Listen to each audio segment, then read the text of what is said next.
Break के बाद आपका स्वागत। हम बात कर रहे हैं नंदलाल मीणा के उस बयान को लेकर जिस पर बवाल शुरू हो चुका है। दरअसल 25 फरवरी को नंदलाल मीणा ने, माफ कीजिएगा 25 जनवरी को नंदलाल मीणा ने बयान दिया कि जो मीणा जाति है उसके पीछे रहने की वजह सवर्ण जातियां हैं, जिसके बाद बवाल शुरू हो चुका और उसको लेकर बवाल अब इस कदर हो चुका है कि नंदलाल मीणा के पुतले फूके जा रहे हैं। और अब कल अलवर से जिला अध्यक्ष ने ऐलान किया है कि अगर कल तक नंदलाल मीणा माफी नहीं मांगते हैं तो वहां पर भी नंदलाल मीणा के पुतले फूके जाएंगे। और इसके साथ साथ जो प्रदेश अध्यक्ष हैं सवर्ण जाति ब्राह्मण महासभा के, उनका भी कहना है कि आंदोलन और यह प्रदर्शन तेज कर दिया जाएगा अगर नंदलाल मीणा इस पर माफी नहीं मांगते हैं तो।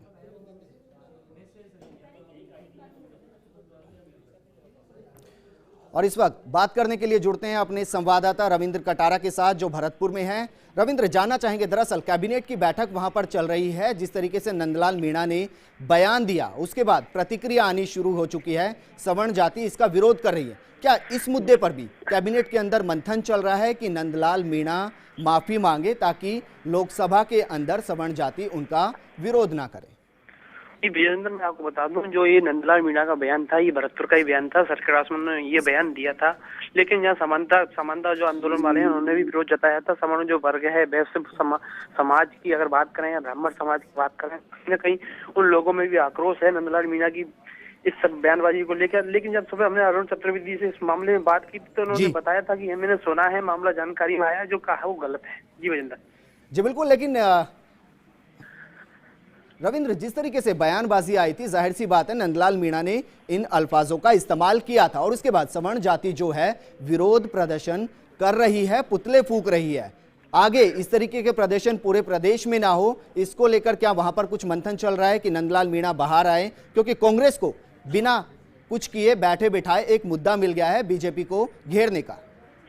जी वीरेंद्र, मैं आपको बता दूं, जब सर्किट हाउस में मुख्यमंत्री मुलाकात कर रही थी जब नंदलाल मीणा से, तो हमने बाइट लेने की जरूर बात की, लेकिन नंदलाल मीणा इस बयान पर कोई बोलने के लिए तैयार भी नहीं थे। जब और मंत्रियों से बात की तो वो भी बिल्कुल चुप्पी साधे हुए थे। लेकिन कहीं ना कहीं ये जरूर है कि जिले की अगर बात की जाए भरतपुर की, कहीं ना कहीं समानता वाले वैश्य समाज हो या ब्राह्मण समाज हो, कहीं ना कहीं विरोध जता रहा है इस मामले को लेकर। जी बिल्कुल रविंद्र, करौली में ये बयान दिया गया था और इसके बाद प्रतिक्रिया शुरू हुई। करौली में इस बयान को लेकर जब ये बयान दिया गया था उस वक्त किस तरीके की रिएक्शन थी, किस तरीके की प्रतिक्रिया वहां को देखने को मिली? जी वीरेंद्र, मैं आपको बता दूं, जो ये बयान था ये नंदलाल मीणा ने भरतपुर में भी दिया था। ये हमने उनसे बात की थी कि साहब ये मीणा और मीणा वाले में, तो उन्होंने बताया था कि समानता आंदोलन वाले इसको लेकर हाई कोर्ट जा रहे हैं। ये बयान सर्किट हाउस में नंदलाल मीणा ने यहाँ भी दिया था, जो हमने खबर चलाई थी। लेकिन उसके बाद यहाँ लोग भरतपुर में विरोध देखा जा रहा है, लोग लामबंद हो गए हैं। ब्राह्मण समाज की बात करें या वैश्य समाज की बात करें, कहीं ना कहीं कांग्रेसी जो नेता है इसको भी तूल देना चाह रहे हैं। जी विजेंद्र जी बिल्कुल। रविंद्र, बैठक चल रही है कैबिनेट की, आपको क्या लगता है भरतपुर संभाग में पूरी सरकार थी, कौन कौन से बड़े फैसले हो सकते हैं? जी विजेंद्र, मैं आपको बता दूं, बैठक को करीब 4 घंटे होने वाले हैं। बैठक अभी चल ही रही है वसुंधरा जी की अध्यक्षता में। अभी कोई निर्णय ऐसा कोई सामने बात नहीं आ पा रही है। लेकिन कहीं ना कहीं जो सूत्रों का खुलासा, जानकार सूत्रों ने हमें सूचना दी है, तो इसमें सामने एक बात आ रही है कि कहीं ना कहीं बड़ी सौगात वसुंधरा जी भरतपुर संभाग को देने वाली है। जी बिल्कुल रविंद्र, शुक्रिया तमाम जानकारी के लिए। और इसी खबर पर बात करने के लिए अलवर से जुड़ते हैं अपने संवाददाता राजेंद्र के साथ। राजेंद्र, जिस तरीके से नंदलाल मीणा ने बयान दिया उसके बाद अलवर में जो जिला अध्यक्ष है उनका कहना है कि अगर कल तक नंदलाल मीणा माफी नहीं मांगते हैं तो वहां पर प्रदर्शन किया जाएगा और नंदलाल मीणा का पुतला फूका जाएगा। इसको लेकर और क्या करने वाले हैं?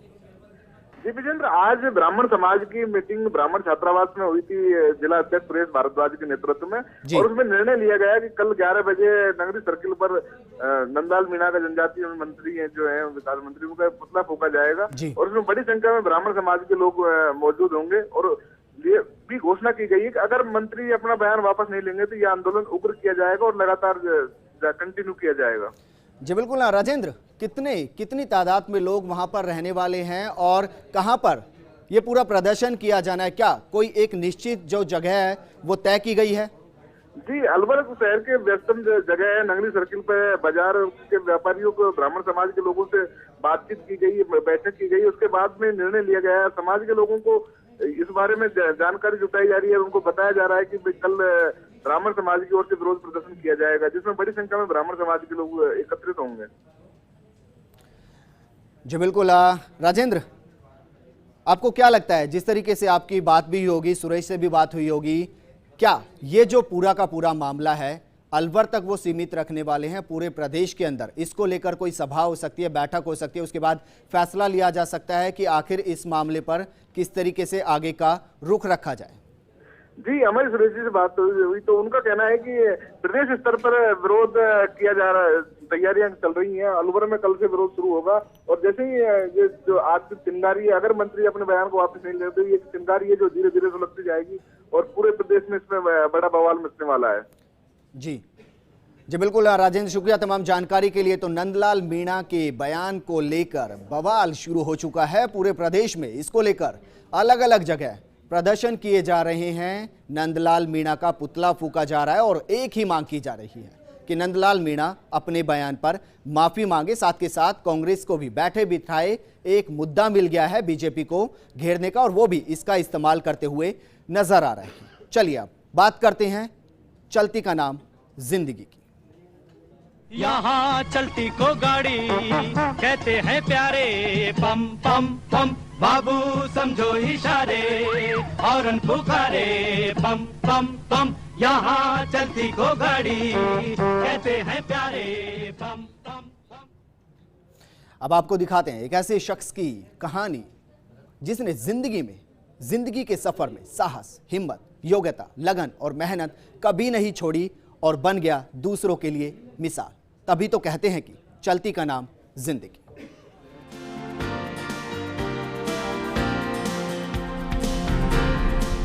हुनर हो, जज्बा हो, जुनून हो, विश्वास हो और जरूरत, तो हर वो काम मुमकिन है जो नामुमकिन लगता है। तभी तो बचपन से विकलांग रविंद्र सड़कों पर फर्राटे से दौड़ता है और अपनी कमजोरी को मजबूरी न मान हौसलों की उड़ान भरता है। दिलों में तुम अपनी बेताबियां लेके चल रहे हो तो जिंदा हो तुम, नजर में ख्वाबों की बिजलियां लेके चल रहे हो तो जिंदा हो तुम। हवा के झोंकों के जैसे आजाद रहना सीखो, तुम एक दरिया के जैसे लहरों में बहना सीखो। हर एक लम्हे से तुम मिलो खोले अपनी बाहें, हर एक पल एक नया समा देखे ये निगाहें। जो अपनी आंखों में हैरानियां लेके चल रहे हो तो जिंदा हो तुम,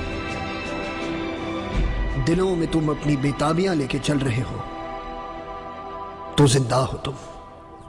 बचपन से दोनों पांवों से विकलांग रविंद्र पांडे ने अपने मन के विश्वास को कभी कम ना होने दिया और इनके इसी जज्बे से वो आज दोनों पांव नहीं होते हुए भी सड़कों पर कार फर्राटे से चलाते हैं। लेकिन भला कैसे कोई बिना पांव की गाड़ी दौड़ा सकता है? तो जरा देखिए कैसे गाड़ी की रेस और ब्रेक बिना पैर लगाए काम करते हैं। ये टेक्नोलॉजी का कमाल कम और जरूरत और जज्बे की मिसाल ज्यादा है। मैंने एक ऐसी गाड़ी का डिवाइस तैयार किया है जिसके द्वारा कोई भी विकलांग व्यक्ति अपने हाथों से गाड़ी को चला सकता है, क्योंकि अभी तक अपने ऐसी कोई ऑटोमोबाइल कंपनी नहीं है जो विकलांगों को ये ऐसी गाड़ी उपलब्ध करा सके। और मेरे को काफ़ी टाइम से एक जुनून था कि मैं गाड़ी चलाऊँ 4 व्हीलर। दरअसल विकलांग रविंद्र ने ऐसी डिवाइस इजाद की है जो विकलांग लोगों की जिंदगी को रफ्तार देगा और दोनों पांवों के विकलांग व्यक्ति आराम से इस कार को चला सकते हैं।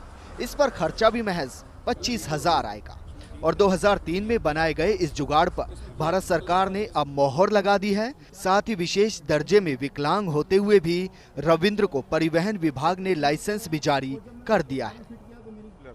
उसके लिए मैंने एक डिवाइस अपने आप ही बनाई थी अपने दिमाग से और उसके बाद पेटेंट भी करवा लिया है उसका, और ये डिवाइस ARA अप्रूवल भी हो गई है और इसको RTO ने भी परमिशन दे दी है।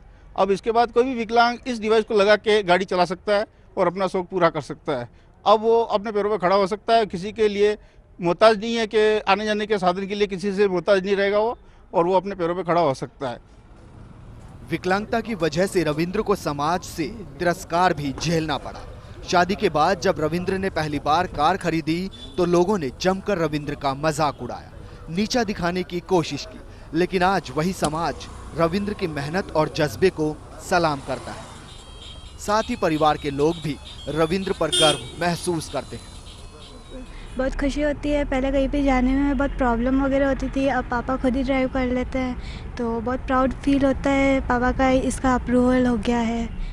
रविंद्र की हिम्मत और जज्बे ने जता दिया कि कुछ भी नामुमकिन नहीं। डर मुझे भी लगा फासला देखकर, पर मैं बढ़ता गया रास्ता देखकर। खुद ब खुद मेरे नजदीक आती गई मेरी मंजिल मेरा हौसला देखकर।